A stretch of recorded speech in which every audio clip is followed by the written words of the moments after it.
Today is May 29, 2014, and welcome, Dr. Rima. Thank you. We have an absolutely extraordinary show today because we have an absolutely extraordinary guest who is a gift. Just to let people know, you are listening to the Dr. Rima Truth Reports. I'm Rima E. Labo, MD. I'm the medical director of the Natural Solutions Foundation.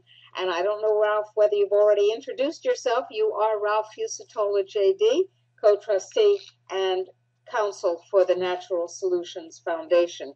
Do our listeners know that already, or was that sort the of. first time? I think I did that along the way. We also have our guest ready for us today. Dane Wigington is on, and I thought we'd start, Dr. Rima, with a little bit of a weather report, since we're going to be talking about weather. Let me start with a weather report here in Santiago. Got it. Murky, dirty, weird trailers across the sky spreading out into filth, which, although unseen, is undoubtedly depositing on us. And I've been in Santiago, well, it'll be 2 years in July. And for me, this is a terrifying increase. In fact, I was not well today, and I was breathless yesterday, which is completely unfamiliar to me. I have robust health, and I have boundless energy. In fact, I was asleep until just before the show, which begins at 10 o'clock Eastern time, and I fell asleep at dinner in a restaurant. I wonder if that's how it feels to have chronic fatigue syndrome. I bet it does. You know, it's very interesting, Dr. Rima, because all of those who work with you can attest, as I do, that you are a person of extraordinary energy. And I have to say, it's been interesting up here, too. It is the 29th of May, and the weather the air has a ting of November in it. It's chilly. It's overcast. There's a day of blue skies, and then, of course, chemtrails, and then there's several days of overcast. And yes, a lot of people up here seem to be complaining of fatigue as well. 6,000 miles apart, same weather. Yeah, same weather indeed, and it's not natural weather.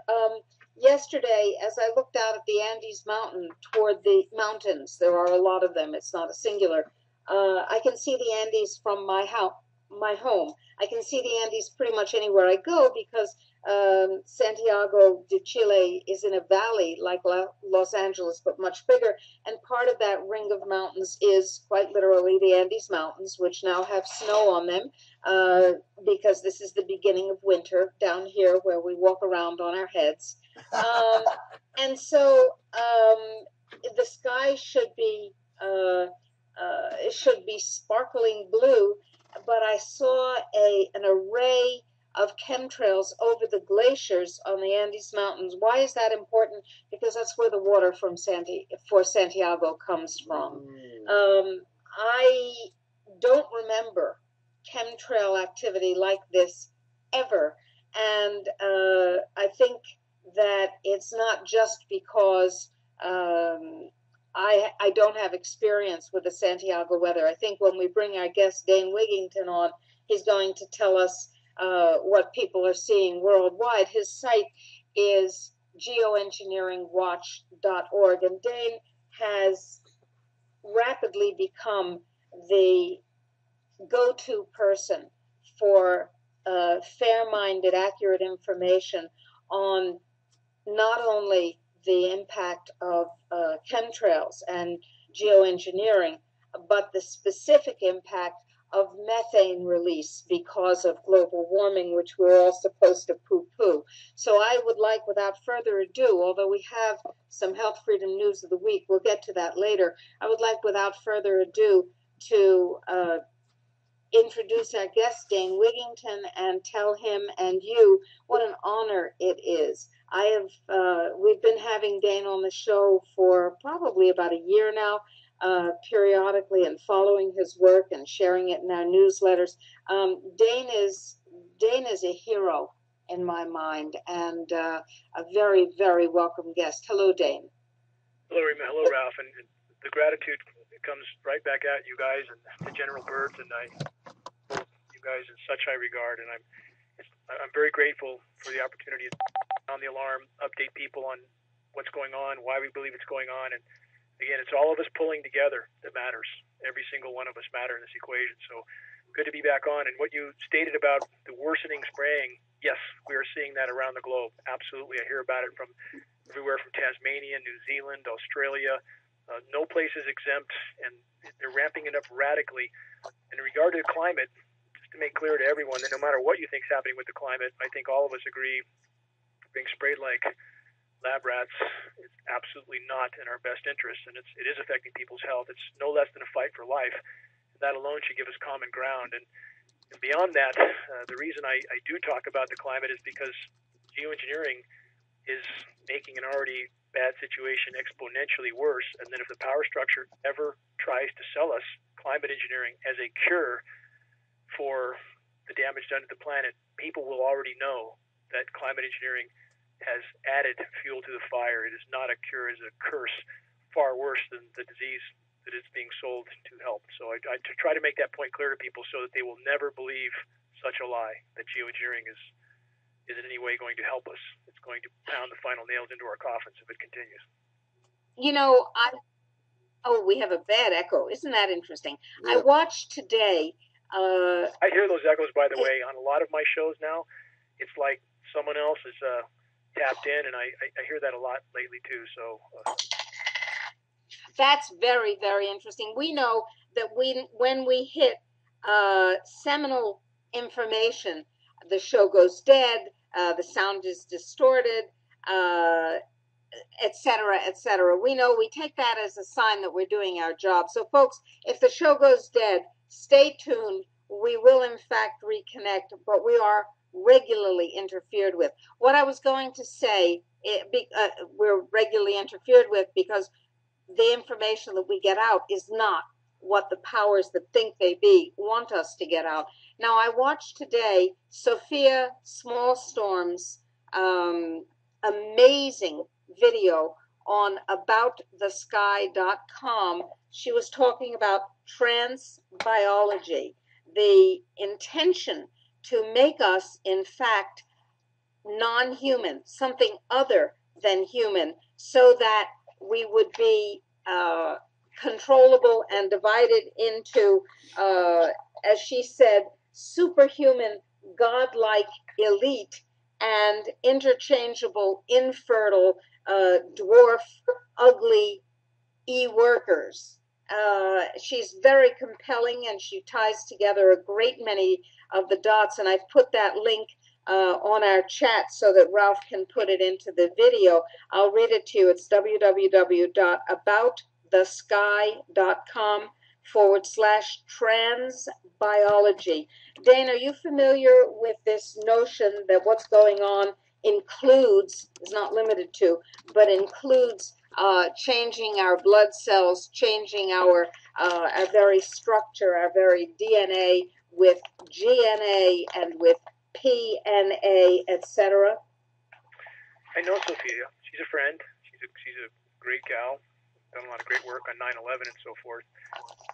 I am familiar with her work. I think there's validity to it. The only thing I would add is that we know that those in power have lots of plans, and much of it or most of it or almost all of it diabolical, but whatever they choose to try to do, the only point I would argue is that I don't know how much success they would have in certain arenas. I don't doubt they're trying to do all sorts of biological experimentation and DNA alternation. I mean, how many clones do we need to see to know that they're at this stuff? They are. So that this is where a lot of people in the anti-climate engineering, anti-geoengineering communities need to look at the wider picture, including the work Sophia does, but not just that, and all the other aspects. Too many people in our movement try to put this whole situation in one box. Not saying you guys do, but a lot of people do that. And so it's good to look at the whole wider picture, including the kind of experimentation Sophia is talking about.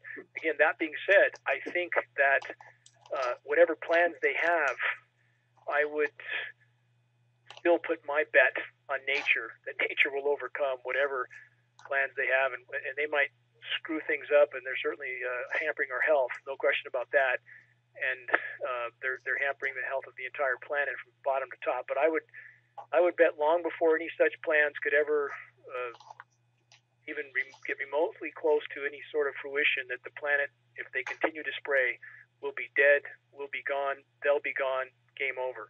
So, again, whatever experimentation they're working on, the other challenges or threats that they've actually triggered and that are rolling forward right now, like the ozone depletion, like our health, like the total contamination of the biosphere, like the methane release, that will end this game long before whatever other plans they're working on for down the road. Because they plan on going to Mars and here and there, and you hear a lot of discussion of these sorts of things, and things that are so technologically beyond actually being able to complete, but they're still working on it. I don't doubt that. So anyway, but the bottom line is what we face right now is, as you mentioned, your health, hearing about it from everybody, no matter what.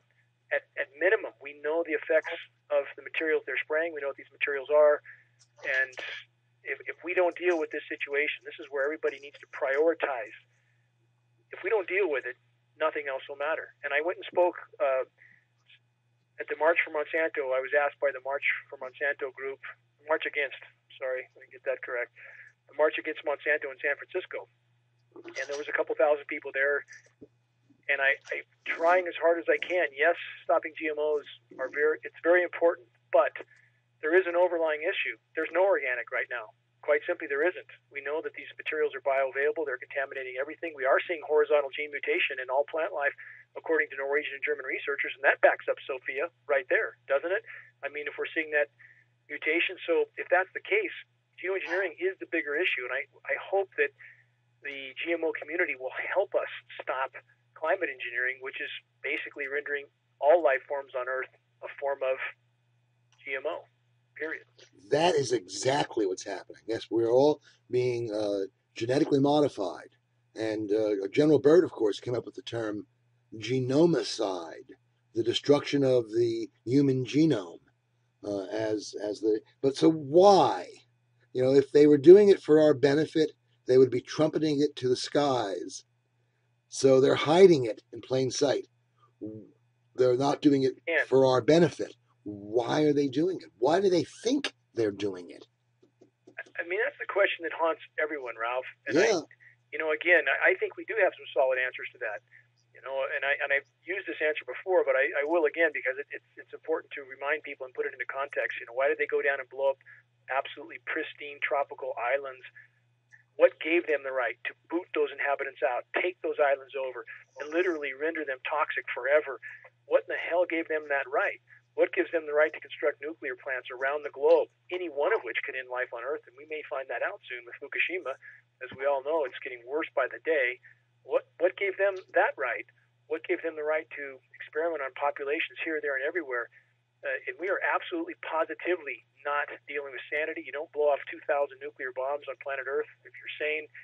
And if you trace this back, and this is important for people to remember, because a lot of people, again, want to put it in this box or that. If you trace this back to the origins of weather modification, when it really ramped up in the late 40s, and it did, we have enough historical data to verify that. So, and you look at their stated goals, obviously military strategic, when you can win a battle without firing a shot by miring an opposing army down in whether it's rain, snow, or whatever, or you can drought them out.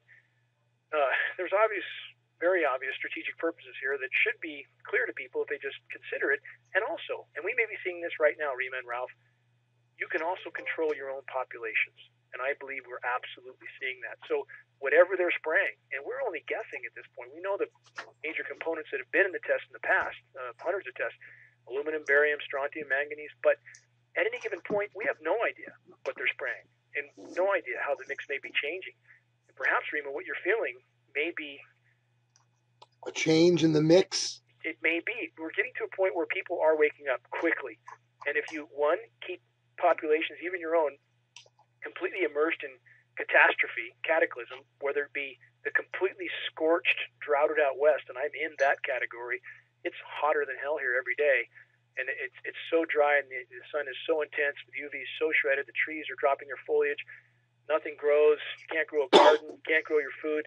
So whether you're in that category or whether you're in the east, where it seems like never going to warm up, and there's chemically nucleated snow and floods, and wherever you're at, if you're immersed in all that, it's kind of hard to think about what the government's doing and how you might need to take a stand against that.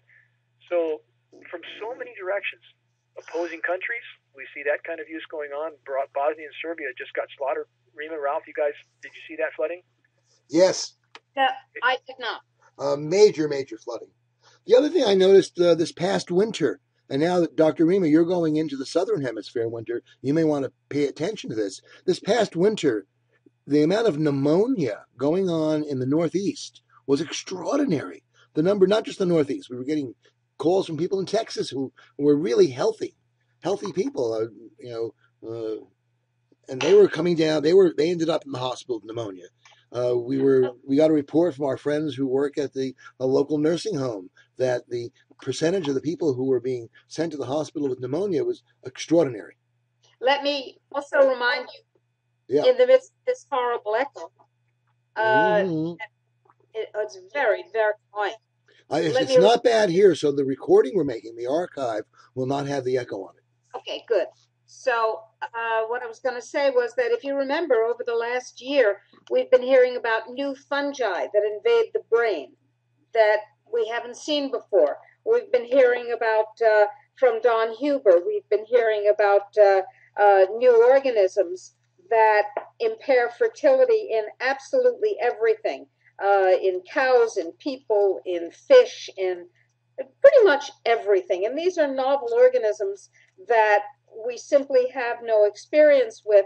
We're seeing things that have the characteristics of different phyla, of bacteria, of mycoplasma, of fungus in the same organism. And as Sophia Smallstorm pointed out so well, and as before her on our in our lectures and webinars, Hildegard Staninger has pointed out that it is beyond impossible for this to happen in nature, and yet we're seeing it, and the biological impact of violating this separation between the classifications of life is almost unimaginable. No, it is unimaginable. We simply have no experience to understand what happens when something which is both a fungus and a bacteria is loosed on us. We have nothing like an immune response to it, not even close. And if it's dropping from the sky and we're inhaling it, and we're drinking it, and we're prey to it when we're pregnant, and when we're old, and when we're sick, and when our immune systems are a bit peaked because of this or that or the other thing, what does that mean? And the answer is absolutely no one who is on our side anyway has the least idea what it means except for one word, and that word is bad. Rima, all your points are so they're so on target, and this is why, and Ralph, it seems you agree as well. We have to prioritize this issue. I didn't choose this issue because it was just something that seemed interesting to me.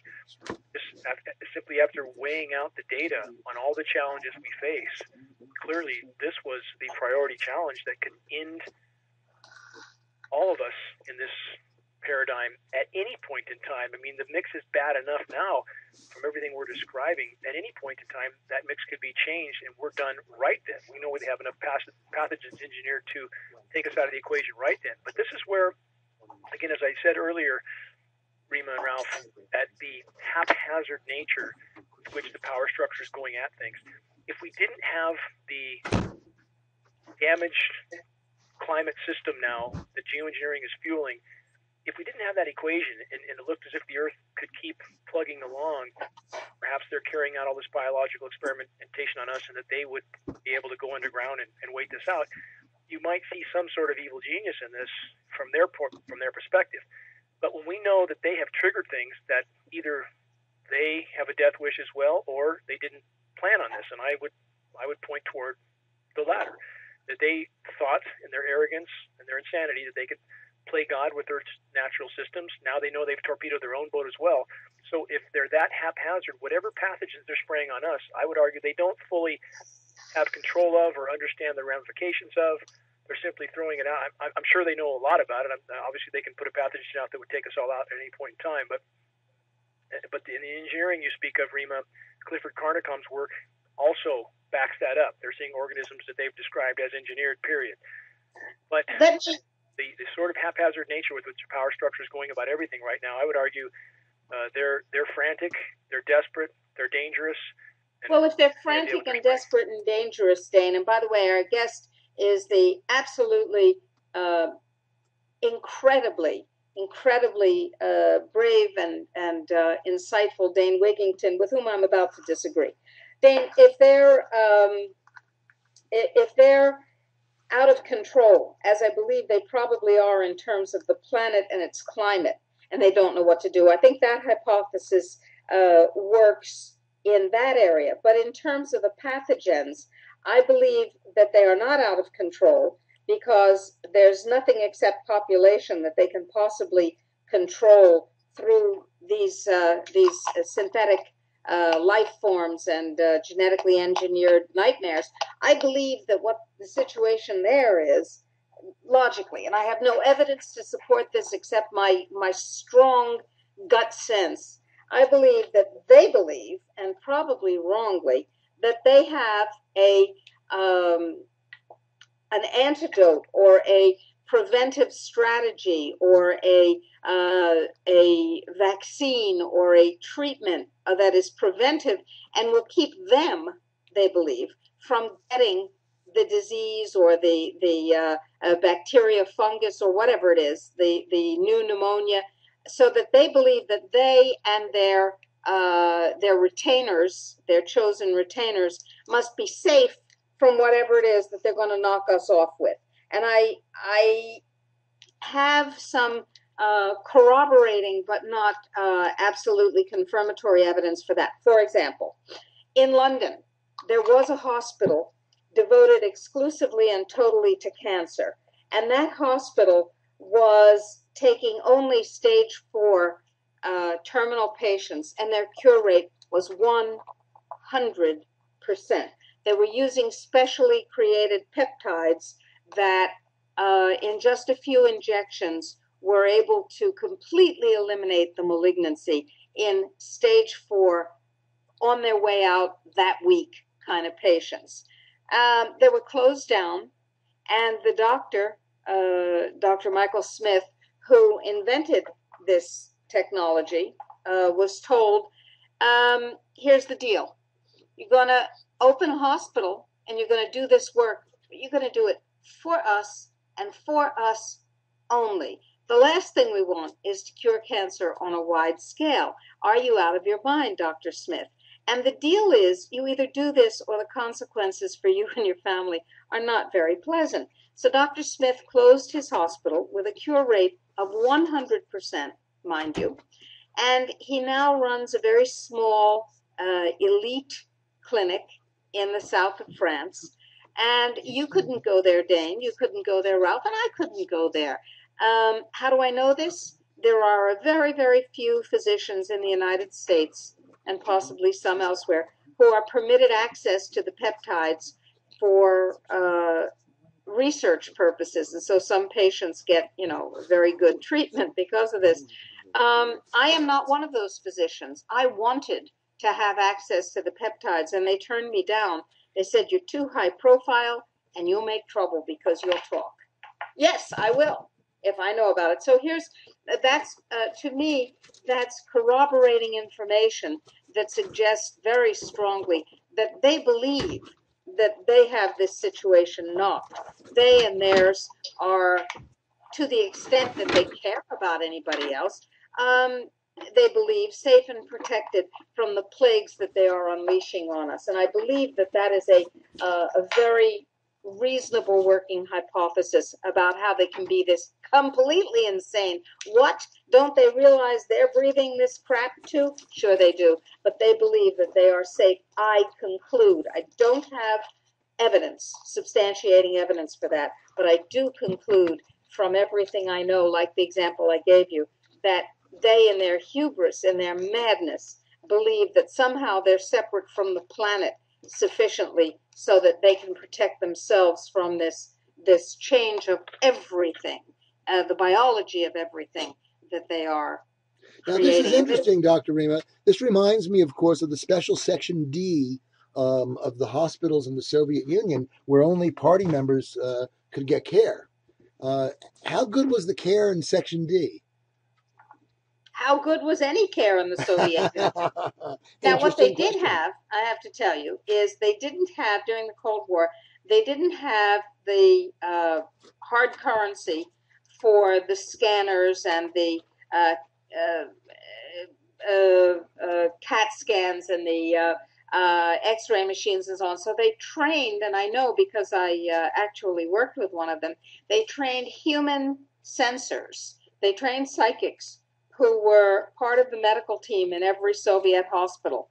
And they would do the diagnoses. And I did a study in which these human scanners were presented with patients they didn't know. And I published the results of what their diagnoses and their insights were. And they were simply phenomenal. Very, very interesting. So they did have that. But that's not quite the same as care. That's good diagnosis for certain types of things. The care was disastrous. Overall, Rima, I mean, I would say we're absolutely on the same page. So I would agree with everything you said, and I perhaps didn't explain myself clearly in that on all the points you touched on, I think you're exactly right. And I think there is enough data to really lend a lot of credence to that very hard data. The only point that I would question is that in regard to the sort of successful genetic changes that maybe are being worked toward, that are in an arena that we have not seen any results for or any examples of, that in that particular arena, I would question how in control they really are. But as far as everything you outlined, the fact that they feel they can deal with us in any way they wish and exempt themselves from the equation because they have their own antidotes or vaccines or whatever, I think you're exactly on target on all those counts. And on the other end of the spectrum, where we're back to the Earth's life support systems, that's where clearly, unless they wish to die as well, unless that's part of their plan, and I don't believe it is. I want to point out that we have had many, many, many kinds of interference. Many. But this is the first time we've ever been knocked off but kept on the air. So this is very special. At any rate, I think we will assume that we are on the air. Thank you very much, Bill, for calling in and letting us know what in the world was going on. Let's continue with our discussion. We're talking with Dane Wigington, whose very, very important website is geoengineeringwatch.org. And we're talking about whether the elite believe that they are immune to the disasters that they are raining down on our heads. I have to believe that they are. Otherwise, the level of insanity is beyond anything that I can comprehend. No, Rima, I think, especially on the exposure to the elements in the human organism, I think they absolutely believe exactly what you outlined and described. We're on the completely same page. And I think they also believed, no longer, but that they did believe that they could indefinitely play God with the Earth's life support systems. And now, clearly, I believe they know that that cannot be done without consequence, and that now there's actually a panic in the power structure. We see a lot of fraying apart, that there are things they cannot hide much longer. And this is where I think will get very interesting soon. Wheels when that are turning you say right they now, cannot hide much longer, what do you mean? Thank you. In that when you have, if we have an ice-free Arctic this year or next, and this might hit a lot of people like a brick on the head because they've been exposed to absolute, complete, fabricated nonsense that the Arctic ice is increasing. This is absolute nonsense. It's at record low right now. This is as big a lie as Saddam Hussein having weapons of mass destruction, as big a lie as Osama bin Laden taking down the 9/11 or the trade towers. It's an absolute lie. So right now we have record low ice in the Arctic. We have record high temperatures. The ice is extremely thin. The mass is about 1/5 its 30-year historical norm. And if conditions continue to go this direction, it's quite likely that we will have an ice-free Arctic in the summer. It would still ice over in the winters, but this year or next. Now, if that happens, you can't hide that, and they are trying to hide it. In fact, did you guys hear, Ralph and Rima, the latest study on the collapse of the West Antarctic? Yes. You heard that? A little bit about it. Yes. Okay. Tell us about it. Tell us. Yeah, the listeners. And by the information. way, folks, I have a report that the audio quality is very good. Now, I want you to understand, Dr. Rima, I'm looking at my Skype connection, and we're not connected to Studio B, but they're saying we're being broadcast, and the audio quality is very good.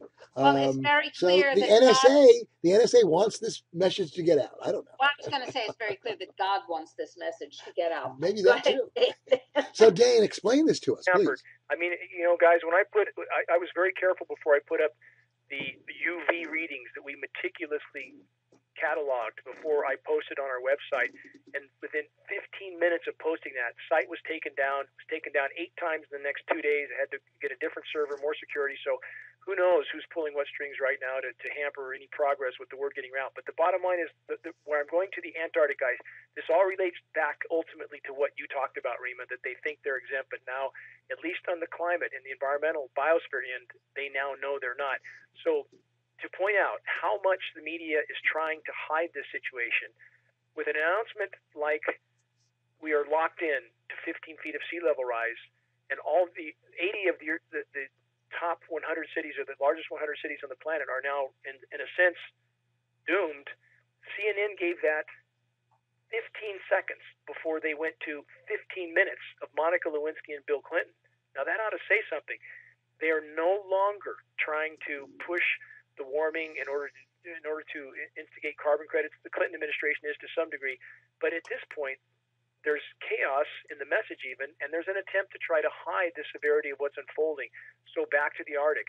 If we have an ice-free Arctic this summer or next, if that happens, somebody's going to have a lot of explaining to do when we have an ice-free Arctic 100 years ahead of modeling. The amount of methane spewing into the atmosphere right now is cataclysmic. And I know, Ralph, you've been cold where you're at, I think, but we have been 10, 15, and 20 degrees above normal in the West for about a year straight, and even previous years, extremely hot. Everything is frying, burning to the ground.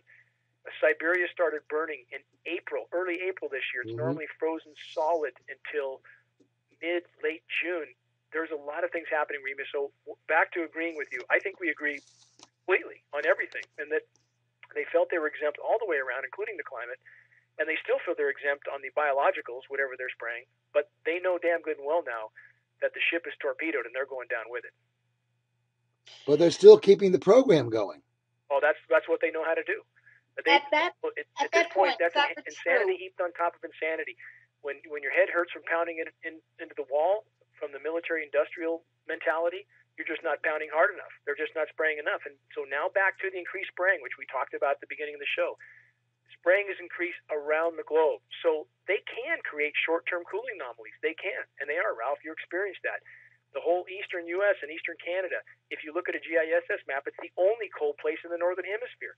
But overall, that comes at the expense of a worsened overall warming. So all they know how to do is keep doing what they're doing. There's people making money at it. There's control. And also, back to what Rima said, and she's right, that this is also that the spraying is there's more to it, more layers to the onion.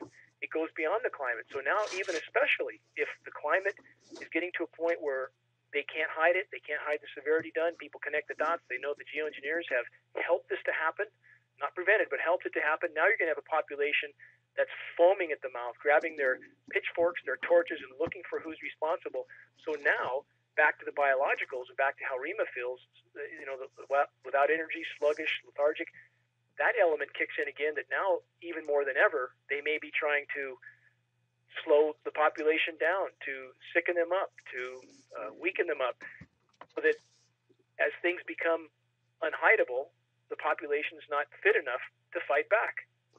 It is curious that the same principle is being applied to the monetary system, where the only thing the central banks know how to do is churn out untold trillions of new dollars and fiat money, while it's clear that what they're doing is actually causing the seeds of destruction that will come to bear fruit very soon.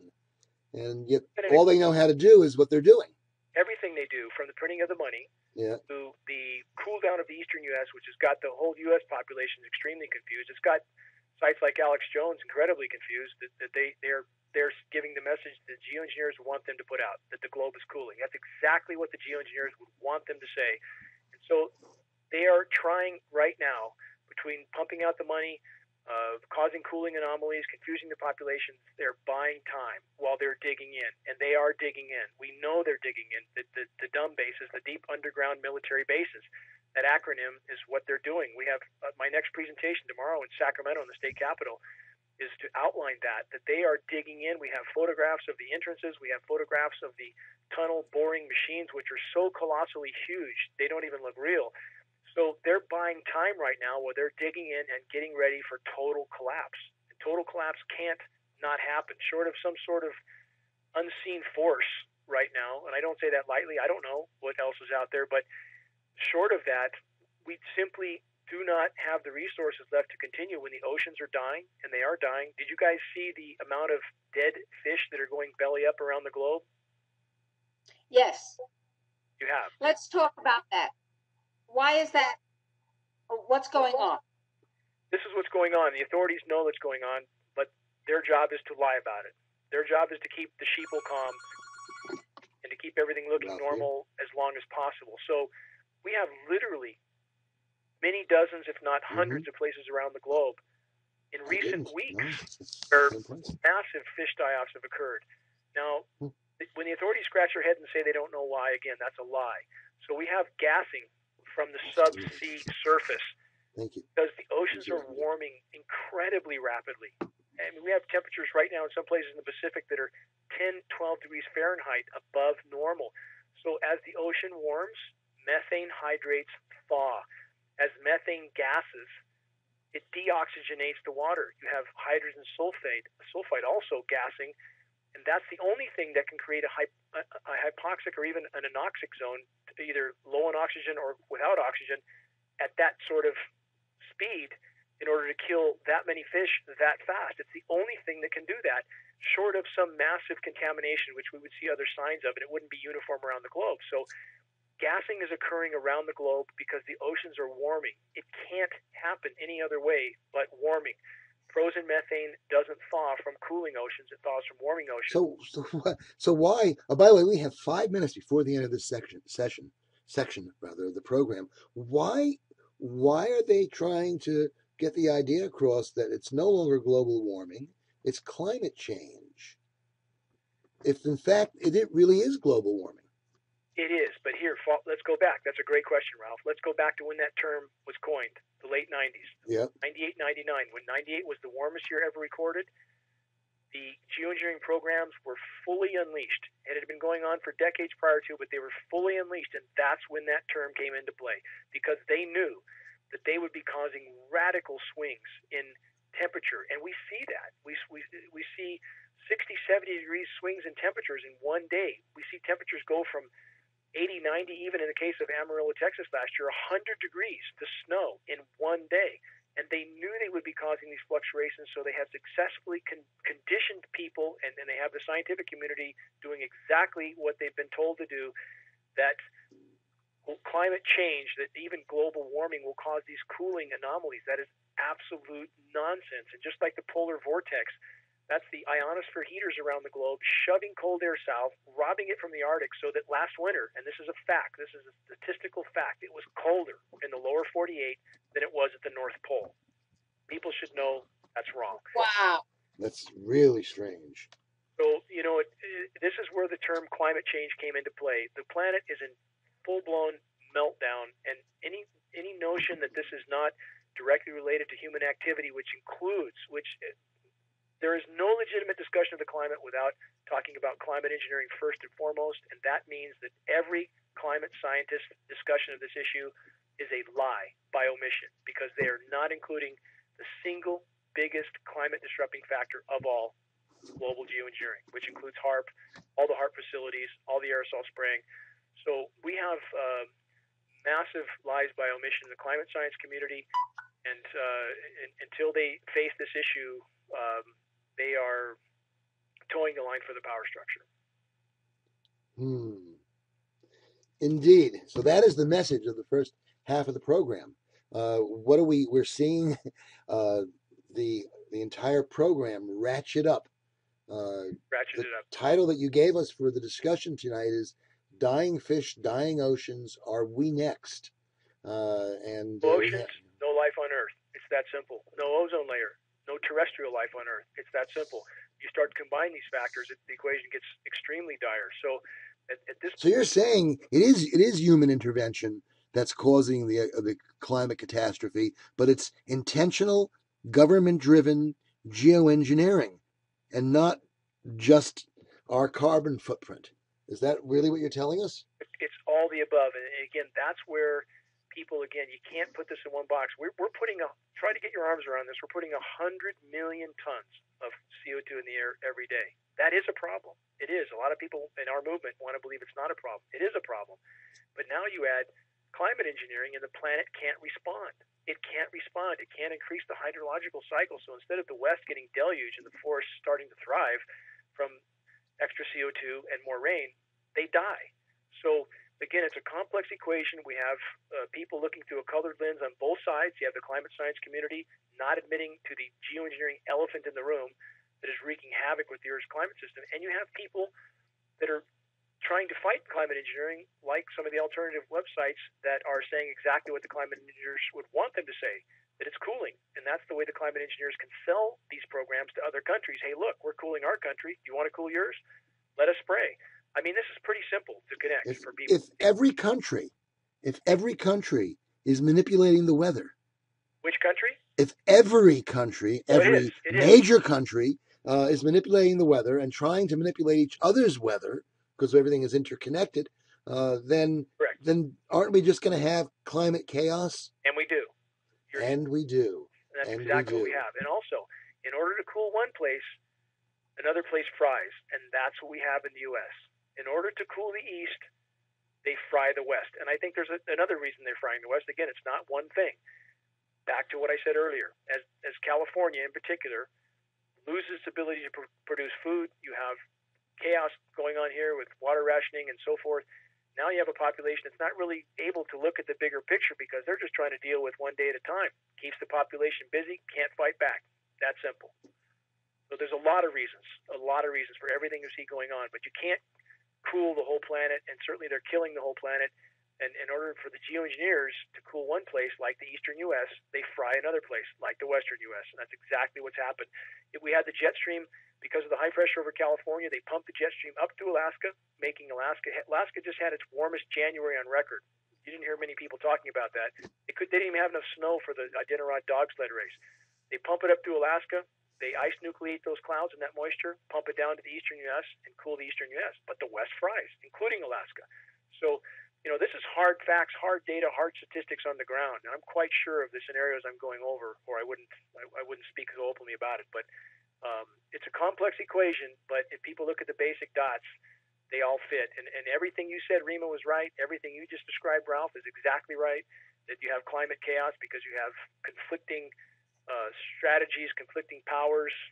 It's all affecting the system, and it's a very bad mix. And we are in a very dire. All right, and thank you very much. We've reached the end of the first part of the program.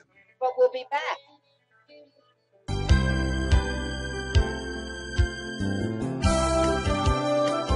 Welcome back to the Dr. Rima Truth Report. We are experiencing the overwhelming joys of live radio. Part of the joy is the spontaneity of the discussion, and part of the joy is that you never know what kind of interference you're going to get. If you've been with us since the beginning, since the first hour, you heard us saying, are we on the air? Are we on the air? How can we not be on the air? How can we be on the air? Are we on the air? And finally, a friend of ours from California called and said, you're on the air, you're on the air. And we said, but it says on the board that we're off the air. So that's live radio at its finest. We are on the air. And actually, Dr. Rima, what happened was, while we thought we were off the air, one of our other devices, we have all these intelligent devices around us, my iPad actually connected itself. Now, who was doing that? Connected itself, and we are still being broadcast over the iPad. Very, very interesting. I don't Okay, know that's who freaky. ran my iPad or not, but someone wants this story to get out, and that's good. That's okay, but it's freaky. Yeah. Anyway, we're here with Dane Wigington and Ralph Fusatola, who was just speaking, my co-host and co-trustee of the Natural Solutions Foundation. I don't think I gave you our principal website. Let me do that right now. It's www.drrima, R-I-M-A, Truth Reports, Dr. Rima Truth Reports.com. And the Dr. Rima Truth Reports is devoted to, surprise, truth. Now, we are an expression of an activity of the Natural Solutions Foundation, and we do what we do because you need us and we need you. Health freedom is under attack, health is under attack, and freedom is under attack. And we have a series of strategies, probably the most innovative series of strategies on the planet, to bring positive results rather than negative ones. And one of that, part of that series of activities is to provide health products that you need and that you will not be able to have if the globalists, the death dealers, have their way. And that includes organic coffee. You heard Dane Wigington say that there's no organic. Well, the contamination from Fukushima is tremendous, but our coffee is grown in the equatorial region where the air is restricted in its movement.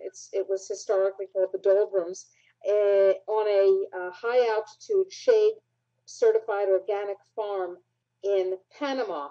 And that's a teaching farm to teach the farmers there how to grow without any chemicals or contamination. And the byproduct is probably the best coffee you've ever tasted in your life. It happens to be Health Freedom's own coffee, and it's simply spectacular. So I would strongly suggest that if you care about coffee, if you like coffee, that you get yourself some. How do you do that? You go to the NSF Marketplace at www.nsf, that's Natural Solutions Foundation, NSF Marketplace. And while you're there, you might want to look at the CBD hemp oil. CBD hemp oil is a substance that, along with nanosilver, the universal antimicrobial, makes about 95%, I would estimate, of the drugs available, of the pharmaceuticals, unnecessary. CBD hemp oil is legal in every state.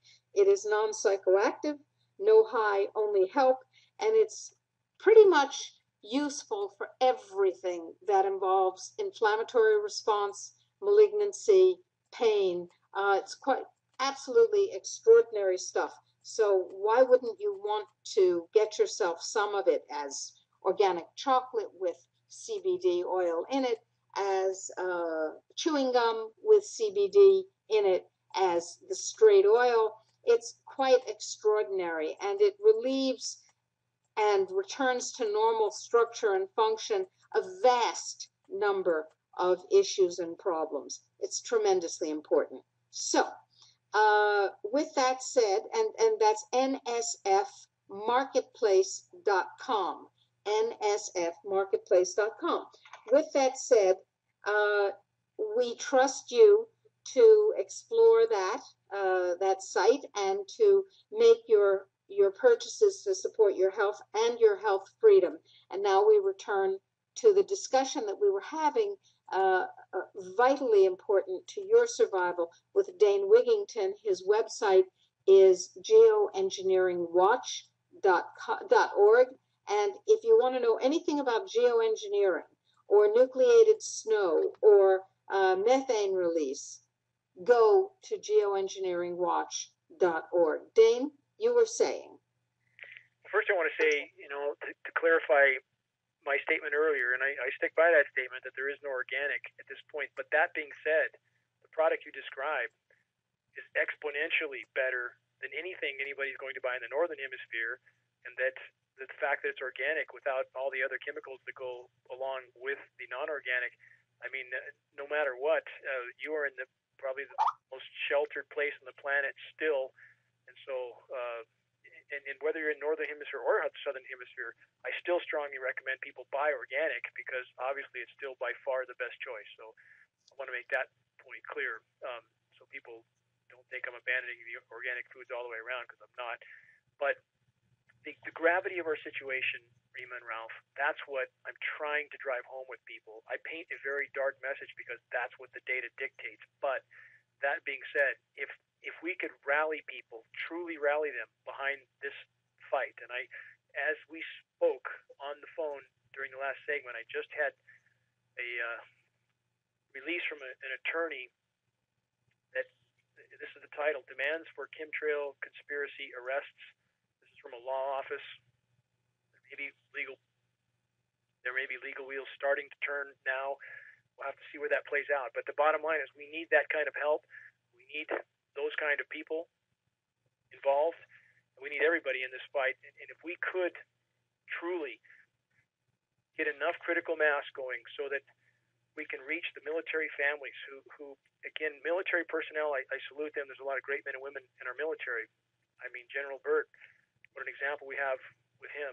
And I hope to have the honor of meeting him in person one day. But so a lot of honorable men and women that have taken an oath that they would die for the protection of their country. I ask them to consider that what that oath really means. It does not mean to carry out the orders of a power cabal that doesn't give a damn about U.S. citizens, life on Earth, or anything else that has any moral standpoint. So if we raise critical mass awareness, no matter how dark the horizon is, if we could simply reach that goal, I believe it's the single greatest leap we could take in the right direction.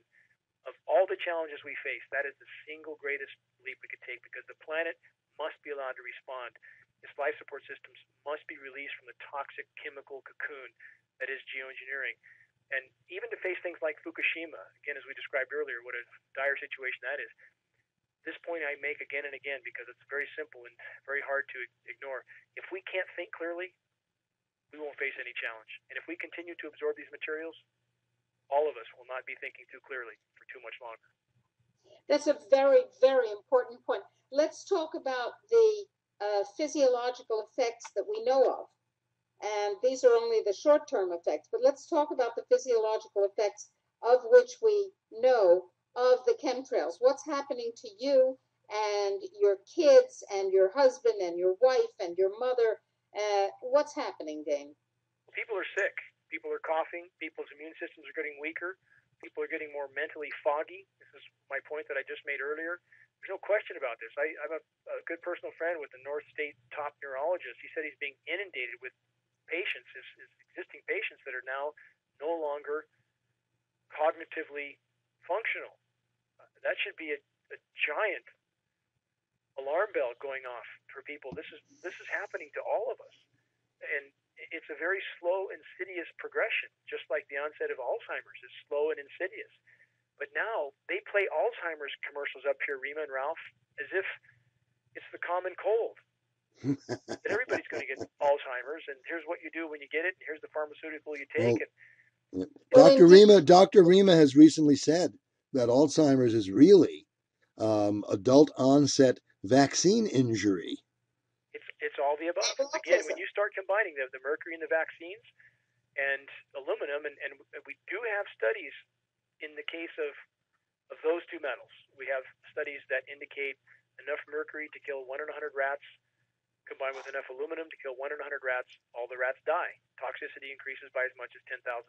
So again, everybody knows how, or anybody who's looking at data knows how lethal the vaccinations are, as Dr. Rima has so correctly tried to sound the alarm on.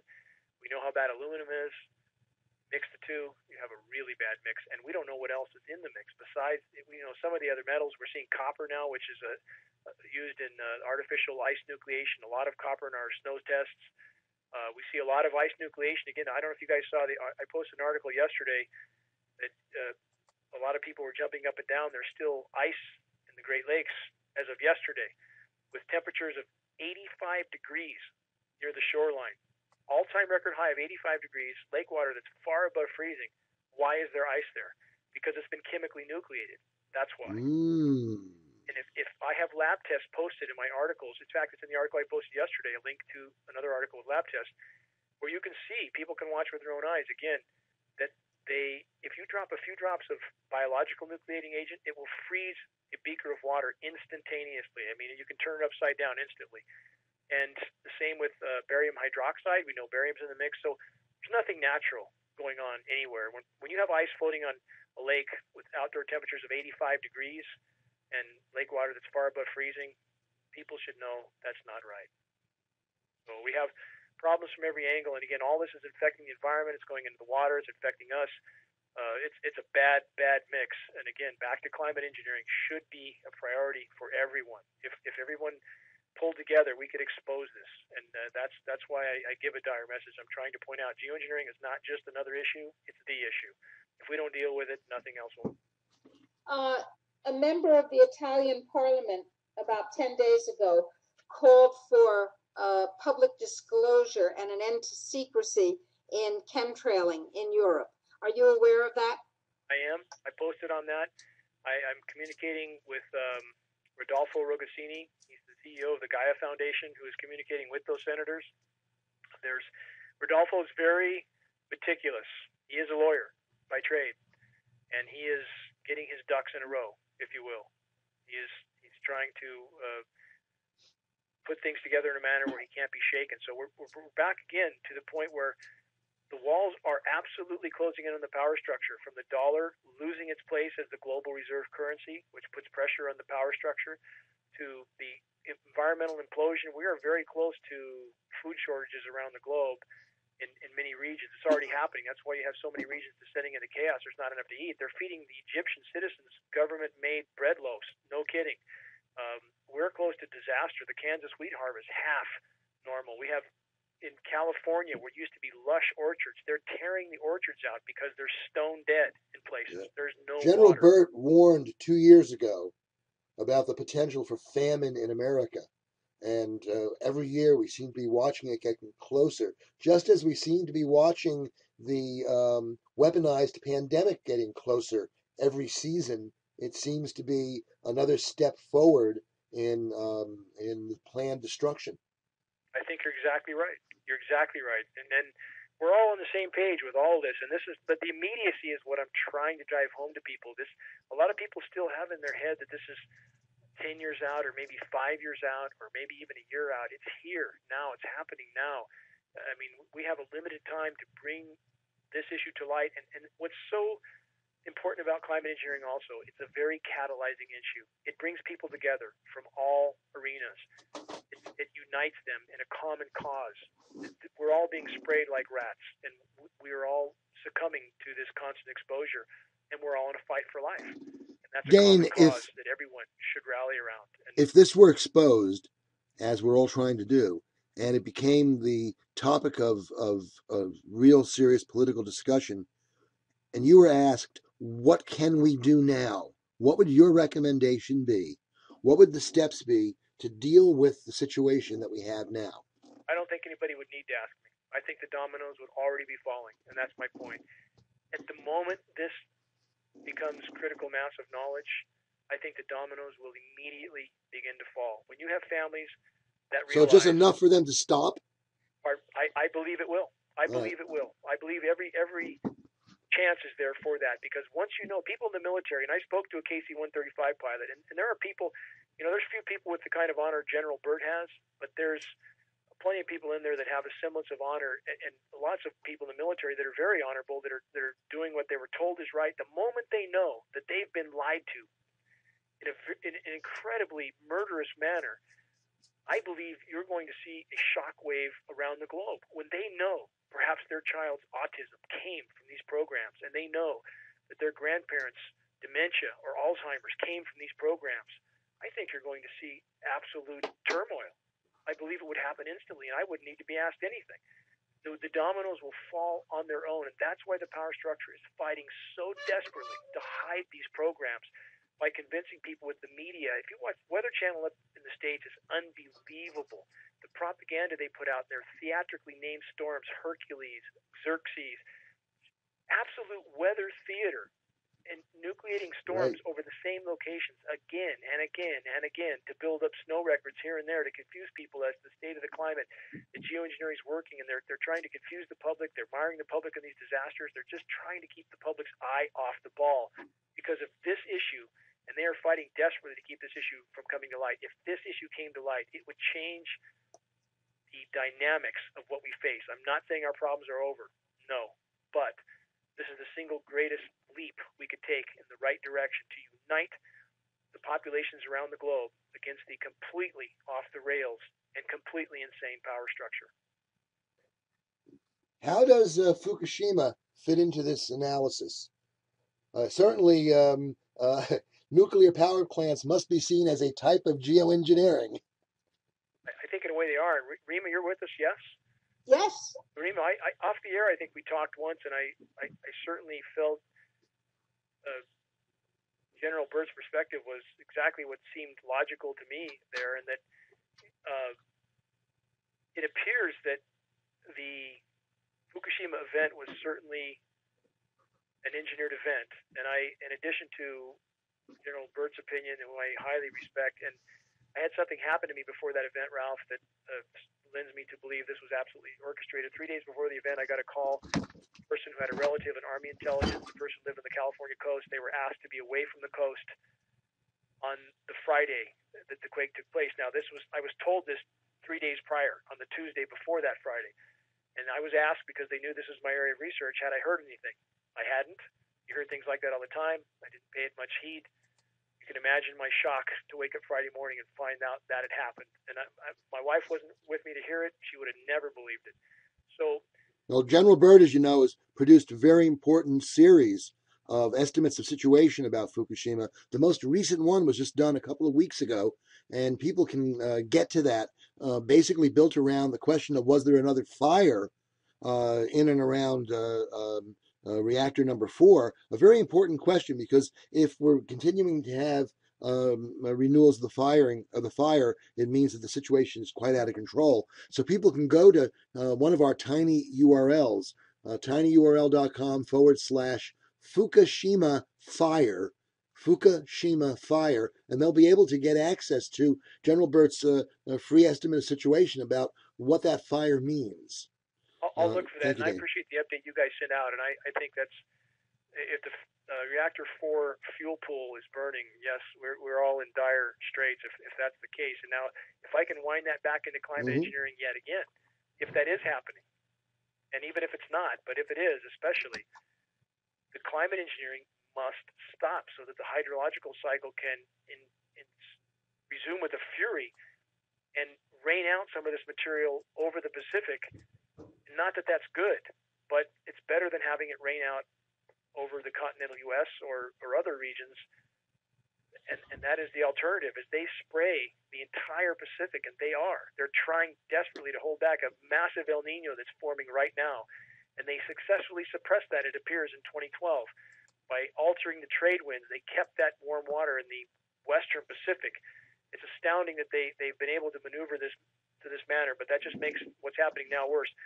But if they continue to aerosolize these storms, it migrates the moisture, it migrates the material in the air, and it ends up over land where it would have come down over the water.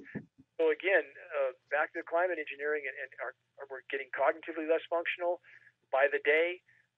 No matter what, no matter how bad Fukushima is, if we continue to suck in aluminum with every breath, we're not going to be thinking clearly too long. We'll have no chance of facing Fukushima. I think that's a point that needs to be emphasized and emphasized again and again. It's like, and by the way, aluminum and fluoride are synergistically toxic, so that all of the damage that fluoride does to your ability to think, aluminum potentiates. All of the damage that aluminum does to your ability to think and to use your nervous system properly, fluoride potentiates. They become thousands of times more toxic at the same doses in the presence of each other. Well, let's add mercury, and let's add barium, and we don't even have studies on all this. We have aluminum fluoride, we have aluminum mercury, but you start to blend them all up, God knows how bad it is. Now let's throw in some engineered pathogens. It's amazing anything's alive. It's truly amazing. And now, again, if we add in our location, especially the UVB readings this can mutate plants also, Rima and Ralph. We have UVB readings here that we know are at least 1,200% above what we're being told. We know that, and it's causing trees to defoliate. We have about half the foliage on many of the trees here. We have mutated needles. It has horrific effects, this much UV radiation, and add everything else we already talked about. We are in dire And add the straits. Fukushima radiation.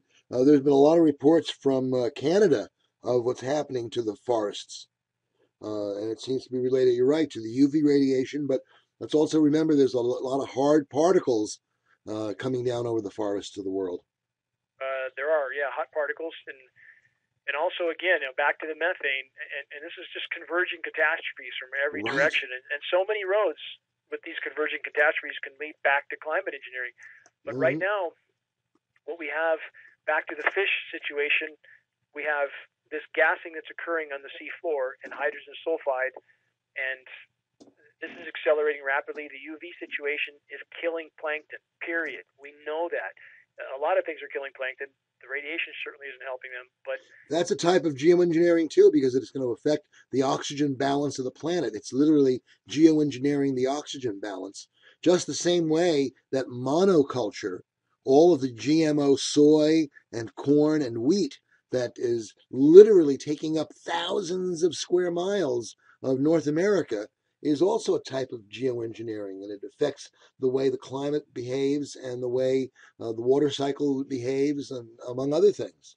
It is. This is a point that, excuse me, Jane, this is a point that very few people are talking about. Oh, you're both I'd talking. like us to focus on that for a moment. Well, Go ahead, what Ralph said is exactly right. Anytime you change the flora in an area, you change the natural vegetation. When you put 100 million tons of CO2 in the atmosphere a day, when you spray the entire globe with, according to the geoengineer statements like David Keith, up to 20 million tons of aluminum nanoparticulates, we don't even know what kind of planet we would have right now, minus all the nightmarish effects that are being inflicted on it. And we have to get back to that point. We have to stop hampering the planet's life support systems. And again, let's add some fracking on top of this that is releasing CH4 methane as well. And we are literally heading a direction that we've talked about this before, is Venus syndrome. To add a little image to that, CH4 is lighter than air. It goes up. So now we're seeing noctilucent clouds around the globe. And of course, the quote-unquote official sources are trying to explain this away. It's methane. So now we have hydrogen sulfide, which is heavier than air. It settles in areas, and if we get enough hydrogen sulfide accumulating anywhere, it can be ignited by lightning. You could have a scenario on planet Earth that is literally science fiction-like. So all these things are combining. Have you guys seen the very, very anomalous-looking clouds? They're called undulatus apparatus, which looks like you're looking up at the surface of an ocean. Right. Okay. Yes. This is now common around the globe. Why? Because the atmosphere is stratifying. Why? Because of climate engineering. Because they're coating the entire planet with this reflective layer that also traps heat, but it stops convection. It stops convection from rising. So that stratifies the air. It stops the air from mixing, and thus you get undulatus apparatus. Ocean also stratifying now because they're suppressing cyclonic rotation. They're suppressing hurricanes and changing ocean currents, and that stratifies the ocean. Stratification is a death sentence for the ocean. Are they just doing this because they can, or is there some reason? There are consequences. In this case, I believe all these effects. Let's go back to the pharmaceutical industry, and Rima, you can add a lot of perspective on this. What kind of mentality do we have there? Take this for this ailment, and by the way, you'll get 20 other things that are 100 times worse. But that's listed as a side effect. Well, any effect is an effect, right? Yeah. But it's the same mentality, Ralph, and it's what we have. And there is, with this evil genius, and we know from psychoanalysis, I've said this a lot, but it's important. We know this from very, very in-depth psychoanalysis of psychopathic people. They have a huge blind spot, and that blind spot is this: a near complete lack of concept of the consequences of their actions, even to themselves. They Even cannot to themselves. comprehend certain things. This is absolutely true. Intelligent. Now, this is Dr. Rima's famous corollary. We have the old saying, power corrupts. Of course, we're talking about the powerful right now. And Lord Acton said, an absolute power corrupts absolutely, to which Dr. Rima added, and makes you crazy as a loon. We are dealing with psychopathology. And I think we're dealing with the ethics of sustainability. And how do we have a sustainable world? Is your goal, Dane, to return to the natural order as it was prior to the Industrial Revolution? Well, there's no question that I would. And does that make you an Agenda 21 depopulationist? Well, I'm not saying that, but if we're going we got to be careful. Population control, we should start with those in power. But civilization is going to collapse as we know it. If you look at hard data and trajectories, it's like if you saw a car going 100 miles an hour and it was 10 feet from impact into a solid concrete wall. At that point, you can say with certainty, it doesn't matter how hard the brakes are applied, that car is going to hit, and parts are going to go everywhere. And not only are we not hitting the brakes, we're hitting the accelerator. Mm-hmm. At that point, short of some miraculous intervention, which I don't know, perhaps that's possible. Well, as a zero-cost energy device would be, as our friend Gerald Salente says, a game changer. And there are zero-point energy devices popping up. Perhaps, but that doesn't, and I'm all for that. Yeah. That doesn't shut off the methane. It No. doesn't immediately restore the ozone. It doesn't change a lot of other issues that are happening. This planet has changed. And the point I was trying to make is, how could we guarantee a return to a certain state? We don't, and how do we have the hubris to think that we can control the state, which is what's been happening. The powers that be have chosen to try to control the climate. Maybe they thought we were heading back toward another ice age. I mean, there's a lot of good evidence that, the warm periods for the past several million years have only lasted for 10 or 15,000 years, and we're 15,000 years into a warm. So maybe they thought they were staving off an ice age. The Earth was in the elliptical phase of its orbit. It was cooling until about 1850. And let me trace through that right now, because I could shine a little light, I think, on what you just outlined. We had a warming that began to occur at the start of the Industrial Revolution, as opposed to the cooling that was and should have continued to occur. That line continued in a near linear upward fashion until about the late 40s. Let's go back to when I stated these programs. We have historical documentation when they were truly ramped up, the late 40s. Then we saw a very anomalous downturn in the warming, very anomalous, and it had a lot of people in the scientific community perplexed because they did not know these programs were going on. And the initial onset of climate engineering, where you saturate the atmosphere with particulates, has a much more profound cooling effect than later on in the cycle. So it's like a heroin addict. He can take a small dose at first, but later he needs 10 times that amount to do anything. Same with the climate. So by the time 1970 came, there was about a 20-year downturn. And at that point, the climatologists didn't really know why was this happening. Perhaps they felt they were not seeing something, and they started to talk about maybe an ice age is coming on because they didn't know why the planet was cooling. But at about the 70s, the trend changed. It began to go upward again, because at that point, the ozone damage becomes so profound, more thermal energy comes in, the negative aspects of what they were doing started to really kick in. So once that started to kick in, what do? Do more. Just like a drug addict, do more. That's exactly what they did. They started to ramp the programs up even more, decide they just weren't doing it enough. They certainly continued to use it for military strategic purposes. They're using it for those purposes today. What do we see in the Philippines? You guys know the U.S. is setting up bases in the Philippines right now, right? No, I didn't know that. They are. So what happened in the Philippines? Cyclone Haiyan. They intensified that cyclone before it hit. All the radar images were so anomalous that I can only believe that that's exactly what happened. They cut a swath through the Philippines. They showed up under humanitarian pretext, and now they're setting up bases, just like they've done in so many places around the globe, from sub-Saharan Africa, where they droughted the hell out of them, brought them to their knees, and set up bases. So it doesn't matter that the climate system is totally unraveling, and they're fueling it by the day by continuing to geoengineer. And spraying at altitude, you burn a pound of hydrocarbon at altitude, you make 20 pounds of CO2. That's a pretty bad equation. They don't care. And they're just, this is what they do, Ralph. It's what they know how to do. And they're going to keep doing it until they can't do it. And we have to get to the point where they can't by reaching the U.S. military and getting, if we get this to the light of day, I believe there's enough people in the military that would refuse to participate. I talked to a KC-135 pilot, like I was mentioning earlier, who had no idea what he did up there. No idea. And when he went back to ask questions, medicated behind the desk. That's the last word I got from him, from a friend of his.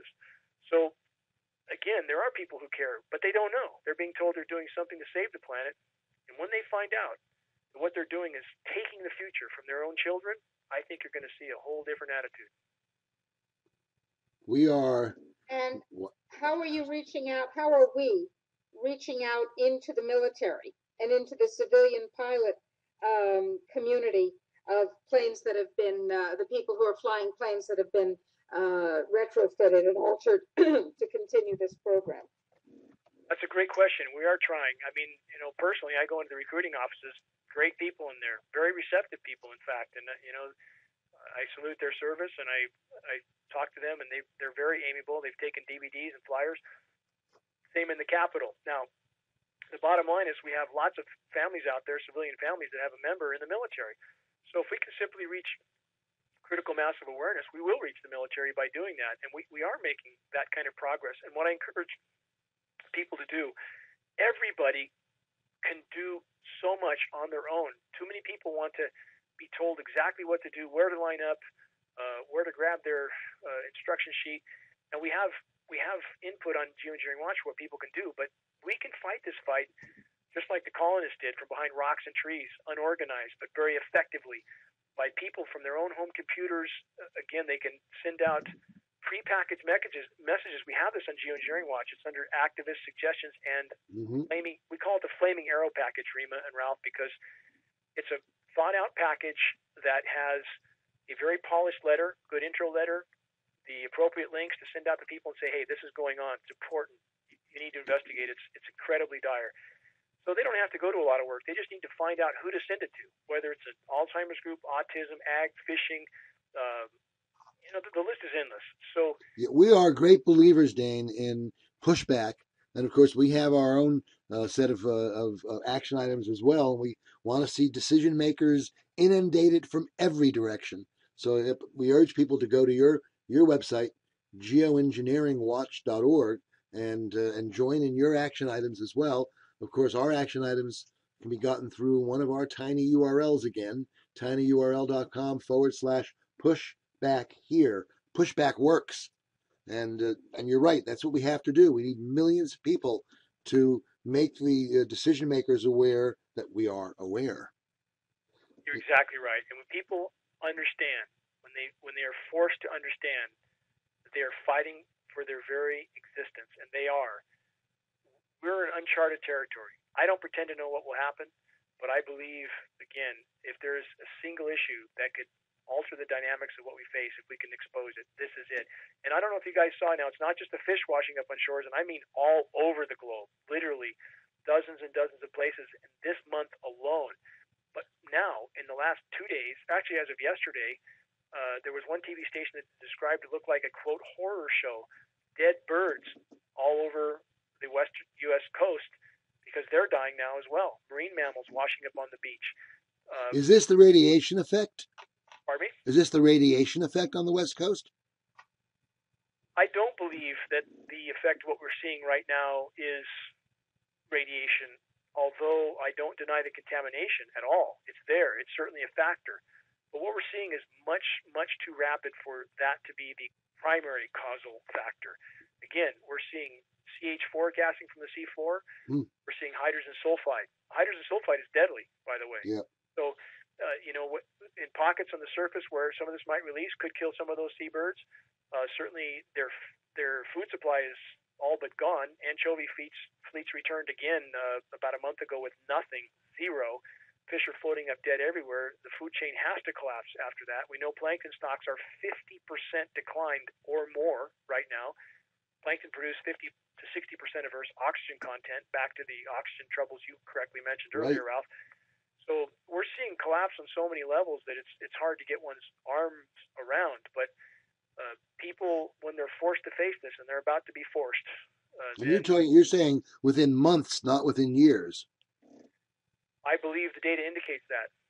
I believe that there's no hiding this for much longer. You know, I'm always careful not to say a date because I can't know. I don't have a crystal ball. But I'm saying when you look at the trajectories we have here, a few degrees of change one way or the other, not going to make much difference. What's closing in now is so incredibly rapid that I would be surprised if they can hide it much longer at all. And I think... You think 2016 presidential election climate control will be an issue? You know, if we make it to 2016 and this without this paradigm being very different, I'll be very surprised. Ah. Now, I'm not saying, again, when people hear that, they think, oh, he's saying the end of the world. I'm not saying that. I'm not saying that. I'm saying that I think the paradigm is so close to overturning, and I would argue this: it's not going to. If you have a car going 1 mile an hour and it bumps into something, it doesn't do much damage, even if it's going the wrong way. If it's going 100 miles an hour, as soon as it hits, it's ugly right then and there. And I would argue that's more parallel to our scenario. We're going 100 miles an hour and we're a few feet from impact into a brick wall. It's coming from every direction. And once the dominoes start to fall, you know how much inflow of resources it takes to keep cities like San Francisco and LA going? It's tremendous. We understand that the major metropolitan areas only have a couple of days of food available at any given moment. That's right. That's exactly right. And once that supply chain breaks down, you have the law of the jungle very quickly. And once it's happening in too many places to even begin to hold back, the implosion comes furiously. And I would argue that's the direction we're headed. Now, let's look at how the power structure plans to control that, because as I mentioned earlier, they're digging in. There's no question. They GPSed, I don't know if you guys know this, Ralph and Reed, but they GPSed every single person's residence in the home. Oh, yes. We're quite aware of it. We saw the people with the GPS come to our front door. Yeah, they hiked into my place twice to make sure they had it right. And now, why would they do that? Let's add the drones now, or perhaps even other types of DARPA warfare that we don't even know about. But frequency why warfare. Would they do that? There's no logical reason. And why would a defense industry contractor be involved with that? And they were. I don't know if you guys knew that, a $500 million contract with a defense industry contractor. Why in the world would that be involved with the Census Bureau? So there's some very, very diabolical things shaping up right now, and the writing is so clearly on the wall. And people simply must wake up. No more golf, no more American Idol. It's time to pull the head out of the sand, or very soon we will have nothing left. I want to make a point based on what you're saying, Dane, and please correct me if I'm wrong.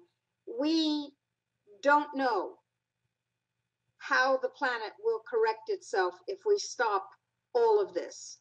We don't know if it will, but we do know that if we don't stop all of this, what we have is absolute, utter, and total cataclysm. Would that be fair to say? Right now, based on the best science out there, I believe, and this is from some scientists from the AMA group, Arctic Methane Emergency Group, that I communicated with, and the trajectories lie here. That now, take into account, we're probably faced with modeling that's 100 years off on an Arctic ice melt. So at that point, everything goes out the window. When you have the largest scientific panel in human history, the IPCC, Intergovernmental Panel on Climate Change, that doesn't even consider feedback loops in its modeling, that is absolute. It's beyond comprehension. It's like. Are you saying that the Antarctic ice pack will actually melt? Not Antarctica, the Arctic. Ah. Now there's a big difference. Yeah. Antarctica's got ice 2 miles thick. It's not going anywhere overnight. But the Arctic is very different. Very different. And when you saw those headlines last fall, as everybody did, that the ice had expanded in the Arctic 50%, absolute lie. How did they get that figure? 3 cyclones hit the Arctic last year, blew the ice into a slush. Basically, it's just a slush over the surface. They chemically nucleate it, just like they did in the Great Lakes, where they created the big ice balls with chemical nucleation. If anybody saw that. Did you guys see that? The ice balls in the Great Lakes? No. Yes. Google it. She did, okay. Google ice balls, 75-pound ice balls, like giant ice beach balls, all over the lakes. Never happened prior to the last 3 years. Don't people wonder what could be doing that? It's chemical nucleation. It causes that material to make a spherical shape. Anyway, so they're nucleating the Arctic, and the headline came from this. If you guys saw the headlines, Antarctic or the Arctic ice increased 50%. It was 50% over 2012, which was almost no ice. So 50% over nothing is still not much. And the mass, which is all that matters, the volume, was only 19% of the 30-year norm. Thus, we're back at record lows today, all-time record lows, and we are close to that happening. So as that happens, the albedo, the reflectivity of that ice reflects 90% of the sun's incoming thermal energy. The ocean absorbs 90%. Once you lose that reflective layer, ocean heats up extremely fast, and it's already very hot. A cubic meter, this is important, a cubic meter of seawater contains, again, 4,000 times the thermal energy of a cubic meter of air. Oceans are all that matter. So as the methane spews, ice is gone, more heating, more methane. You can see the cycle, and it is happening. I don't think they can hide it much longer. And Rima, to answer your question, what will happen? We know this. We know from the last methane mass expulsion from paleoclimatic data, 10 to 20 million year equilibrium period, 10 to 20 million years. Huge dead zone in the center latitudes of the planet, temperatures of 140 degrees. Can't live in a hole that long. I don't care how much mountain house food that the power structure has stored up. You can't live in a hole that long. So we don't know what will happen, but life did live, or life continued on planet Earth. You had terrestrial life and aquatic life continued even through that era, but the planet was allowed to respond. And as Rima, as you correctly said, if it's not allowed to respond, and I believe all the data indicates, we have no chance. It's a runaway situation, as apparently occurred on Venus. We are on track for Venus syndrome right now. But again, the planet in the past, when it's been allowed to respond, it has managed to sustain life. You guys know how tenacious life is. It's tenacious. If it's given any chance at all, it will survive. But we're not giving it that chance, not with climate engineering. It's like taking a patient, Rima, and putting them in a straitjacket, handcuffing their hands and feet, and tossing them in the water and expecting them to swim. Not going to happen. Are you suggesting that there is something inherently impossible in climate central planning? Or are you suggesting that we just don't have enough knowledge to effectively control the climate? They're two very different things. In principle, is it possible to control a planet's climate? If you had one climate authority, a grand central bank of climates that ran all of the spraying programs, and therefore you didn't have the chaos of all the different nations trying to beat each other up with their climates. Wouldn't make any difference. When you ask the question in that manner, I mean, certainly I have an open mind. I believe just about anything is possible. But do I think that it's possible for human beings to control the Earth's climate system, given our level of, or lack of wisdom, I should say, and our technologies? No, it's not possible. The only thing we can do is kill the planet, and that's exactly what we're doing. Mm-hmm. I just had a very, very scary thought. Unfortunately, it's a new scary thought. And that is that this hard AI, hard artificial intelligence, that's being touted now as the next big thing, that machines, computers will be so much smarter than we are that we're going to have to not only merge with them, but turn ourselves over to them to be managed. This is a perfect opportunity for these crazy, crazy, crazy people who are overseeing this approach to the singularity as if this is some sort of good thing, to actually rationalize just what you said. No human being can geoengineer the planet. No committee of human beings can geoengineer the planet. There's too much data. There's too much unknown information. And therefore, we should turn this over to the super smarts, to the AI successes, the hard AI beings, and just let them manage it for us. Well, there is a counter argument, which is, of course, the argument that Mises and others made about central planning of an economy, that in principle it's not possible, no matter how intelligent the entity is that's doing the central planning. And they argue because of, for a number of reasons, that that's so. And maybe that's also so about the extreme complex system known as the climate. Climates and economies are both, highly chaotic systems to say the least, and are subject to all sorts of unexpected behaviors.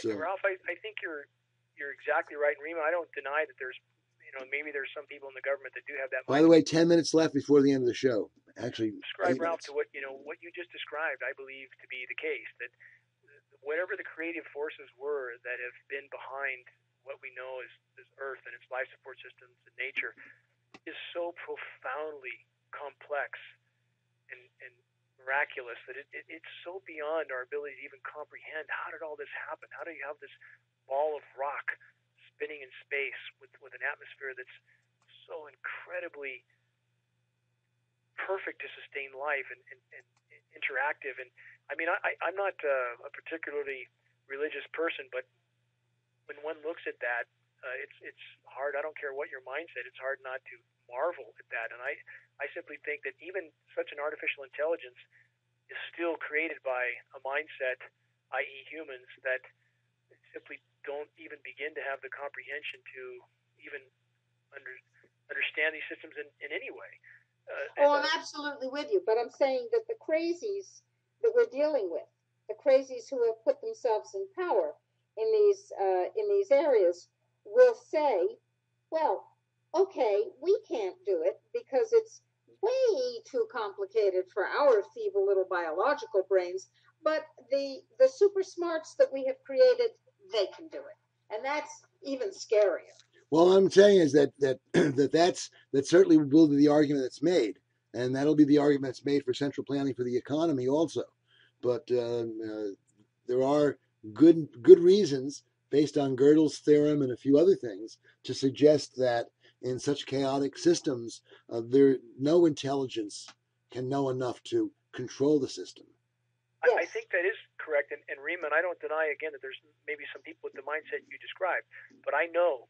Remember, AI is not God, as it were, only not what we would call omniscient. God. I know USDA scientists, I know fish and game scientists, I know Forest Service biologists.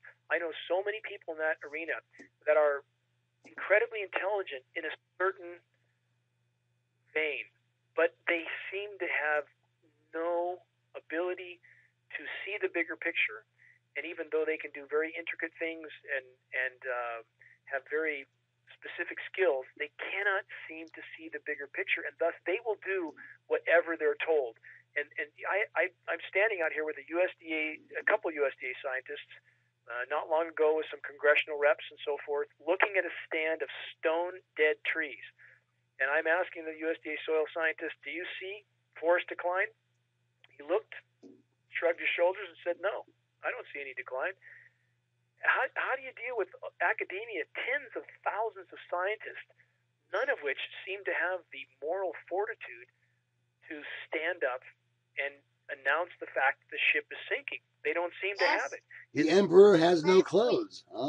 Exactly. Last week, Clint Robertson, no matter what genius they have, Richardson, I'm sorry, was our guest. And one of the things that he was talking about, it's a remarkable show, by the way.